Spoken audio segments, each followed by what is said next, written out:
If dice were out of the picture, what do you rate as the next best randomizer? I have a feeling I've answered this before, but I'm going to do it again because I'm unsure, and then if I have, people can compare. I've designed games that use cards and mahjong tiles and various other methods, and there's always diceless, I suppose. I made an experimental game once, didn't work out, but it used the I Ching. Other games have used tarot cards or customized seer decks or regular decks of cards, all kinds of things. So that, there's a lot of games out there that have experimented with other things, even Jenga towers, and other things like that. It tends to be a novelty thing, and generally speaking, I'm against novelty mechanics. But it can reinforce the theme to an extent. Like the poker chips and the cards when you're playing Deadlands definitely helps you get the feel of the world and so on. But that still uses dice for most of it. Tricky.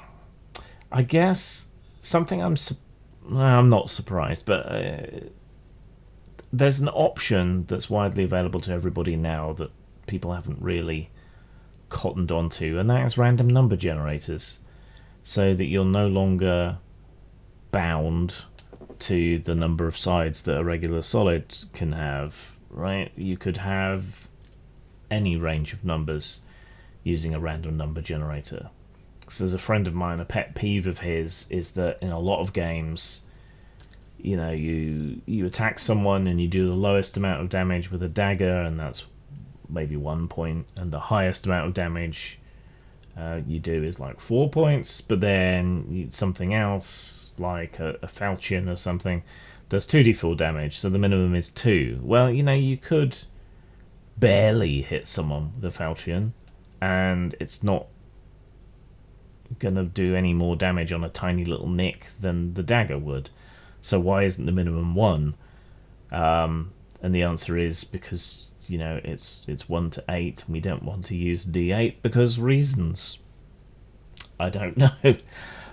So what you could do instead is you could have a damage potential, which is the higher upper bound of the weapon. Because if you hit someone really effectively with an axe, it's going to do a lot more damage than you hitting them really effectively with a dagger. Though hit anyone in the right place and they're going to be dead either way. But then you could have the full range. And similarly with skills, if your stat plus skill is, 39, right, and you're rolling to try and beat a difficulty of 20, why not make it a random number between 1 and 39? Well, no bell curve, but you see what I mean. It allows for you to have randomization within any range, so that's something that hasn't been done. Otherwise, I think a lot about cards and how they could be used. Suits, sets, pairs, triples, fours, poker or Yahtzee if you wanted to stick with dice. How that could potentially work and tie in with the setting.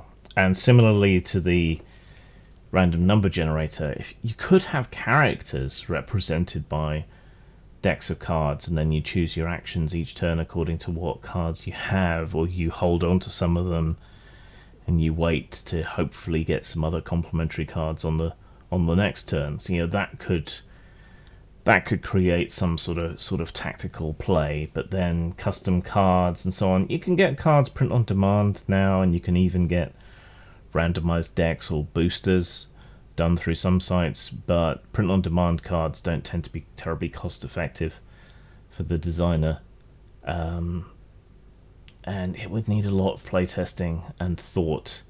It's something I would like to do. I don't know, I just like the idea of players having their characters as decks of cards. So, you bring your deck to the game, and it is a way, much as I hate to admit it, of monetizing players, right? Back in 4th edition days, they tried to do something similar-ish with Gamma World, where they used cards for generating treasure and mutations. It didn't really work. Someone could probably make it work, but I don't have the money for it. So if any rich backers out there would like to help me make an RPG that uses a deck of cards for each player, let me know. Hit me up.